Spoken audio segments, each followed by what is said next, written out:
हर्षवर्धन सपकाल ने अमित शाह के महाराष्ट्र दौरे और मुख्यमंत्री देवेंद्र फडणवीस के साथ चल रही बैठक पर अपनी प्रतिक्रिया दी है।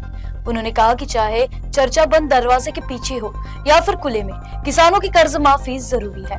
वहीं मुख्यमंत्री दिल्ली गए लेकिन किसानों की बजाय सूरजगढ़ पर चर्चा कर वापस लौट आए। इस पर भी उन्होंने कई बड़े सवाल उठाए हैं। मात्र शेतकऱ्यांना हेक्टरी 50,000 रुपये पॅकेज हे घोषित करा।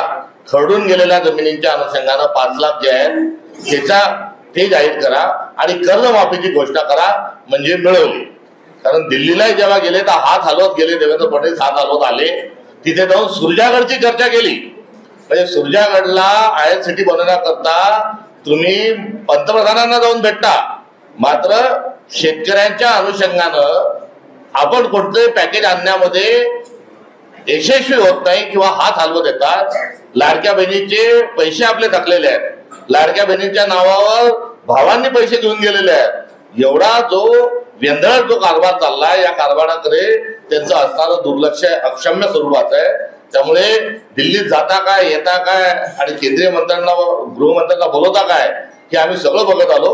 शेवटी महाराष्ट्राचे जे सुपर होम मिनिस्टर आहे, सुपर चीफ मिनिस्टर जे आहेत तेच अमित शाह आहेत। महाराष्ट्राचा कारभार देवेंद्र फडणवीस चालवत नाहीत।